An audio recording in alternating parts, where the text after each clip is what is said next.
Madame Fatima Ouida-Pépin, bienvenue au Franc-Tireur. Vous êtes première vice-présidente de l'Assemblée nationale depuis mai 2007. Vous êtes députée depuis 1994, donc une députée de carrière depuis près de 20 ans, une vraie soldate. La preuve que même en tant que simple député, on peut faire une différence. Vous l'avez fait. Entre autres, votre combat que vous avez mené tambour battant contre l'instauration de la charia, des tribunaux islamiques au pays. Vous étiez vraiment la première au front. Chose certaine, c'est que les mouvements intégristes, les mouvements radicaux dans toutes les religions sont en avance. L'enjeu de notre siècle, c'est pas l'enjeu de ma génération et de la vôtre. L'enjeu de notre siècle, ça va être de savoir se tenir debout face à la montée des extrémismes religieux. Lorsqu'on est face à des extrémistes religieux, on n'est pas dans un registre de religion. On est face à un agenda politique. Parce qu'ils ne peuvent pas nous faire passer les valeurs qu'ils veulent nous imposer autrement qu'en les abriant par le couvercle de la liberté de religion. Et moi, je m'excuse. Lorsque un accommodement a pour effet de discriminer les femmes, d'amoindrir ou de porter atteinte à la dignité des femmes, que ce soit des petites filles ou des personnes adultes, je dis non. L'Assemblée nationale écrit une page d'histoire.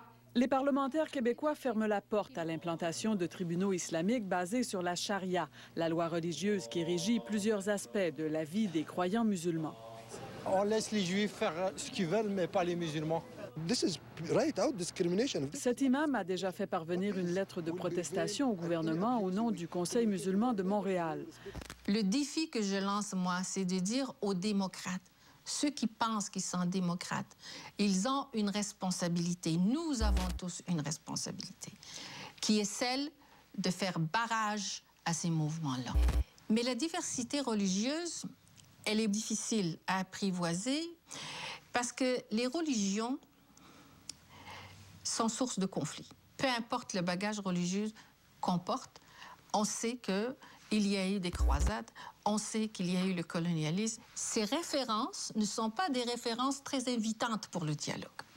Deuxième élément, les religions sont porteuses de valeurs. Et ces valeurs sont souvent conflictuelles. Que ce soit les valeurs touchant l'égalité des hommes et des femmes, les libertés individuelles, l'homosexualité, et ainsi de suite. Donc, forcément, ça nous met en conflit avec l'autre lorsqu'on veut aller dans le dialogue, je dirais, interreligieux.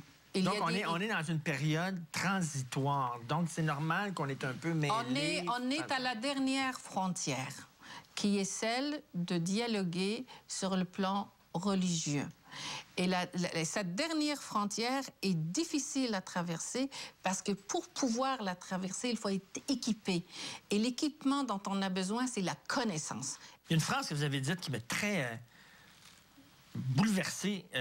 Vous êtes né au Maroc, vous avez été à l'école coranique, vous avez fréquenté l'école coranique lorsque vous étiez enfant. Je connais le Coran. Et vous avez dit, j'ai connu le fondamentalisme en arrivant au Canada. En effet. Je ne connaissais pas ça avant. Mais oui, bien sûr. C'est incroyable. Moi, je viens d'une famille très religieuse et pratiquante. Donc, la religion, pour moi, c'était la joie, c'était le partage, c'était la musique, c'était les fêtes, c'était... La religion joyeuse, la religion festive. La religion qui s'épanouit, la religion qui se vit humblement, sereinement, et une religion qui se vit dans la confiance et dans la sérénité.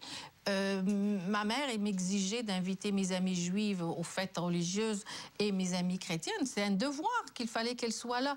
Et moi, j'allais célébrer aussi avec elles leurs fêtes. Je célébrais avec elles Noël et ainsi de suite. J'arrive ici Et là, Noël, c'est haram, et puis l'arbre de Noël, c'est haram, et puis tout est haram. Mais qu'est-ce que tu fais ici si tout ça est haram? Alors, et j'ai assisté... C'est quoi haram? Haram, ça veut dire interdit, par interdit. Bon, alors donc, j'ai assisté à une... Votre première confrontation aux fondamentalistes, c'était ici? Oui, exactement, à Ces Montréal. gens-là sont ici. Ben oui, à Montréal. Le combat contre les intégrismes dans toutes les religions, c'est un combat périlleux. Il faut être prêt à le mener, ce combat-là. Et la première condition, c'est la connaissance.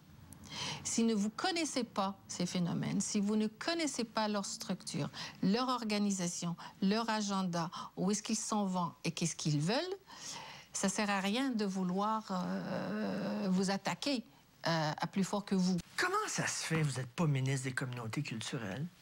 Bon, donc ça n'a pas de bon sens. Jean Charest, il y a un anse de cœur dans son jeu. Vous avez le respect des communautés culturelles, vous les respectez, vous les connaissez bien, et en même temps, vous savez imposer des limites, et vous les connaissez, vous pouvez vous tenir debout.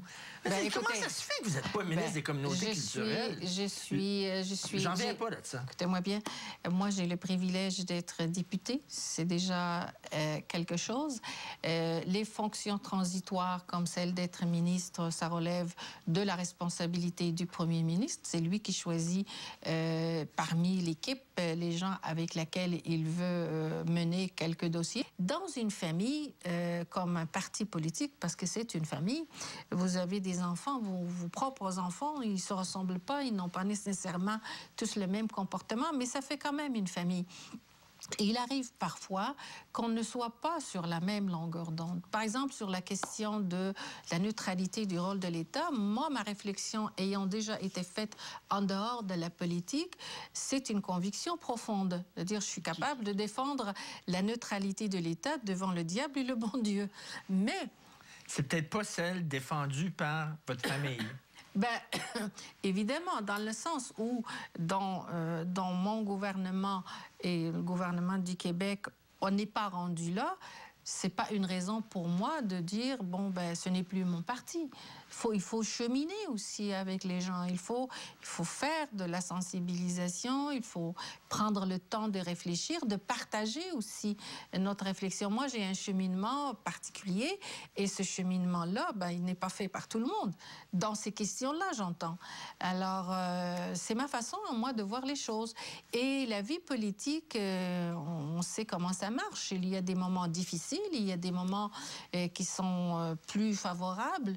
Et à mon avis, on ne fait pas la politique uniquement en regardant les sondages, parce que ça serait une folie de faire ça. Madame Fatima Ouda-Pépin, merci beaucoup. J'aimerais vous revoir à titre de ministre des communautés culturelles. Je ne peux rien promettre pour ça, non, pas du tout. On a Wayne Gretzky dans son équipe, on le met sa patinoire, on ne le met pas sur le siège. Non, ben, écoutez-moi, merci beaucoup. Merci de votre confiance, je l'apprécie, je l'apprécie. Merci. Merci beaucoup.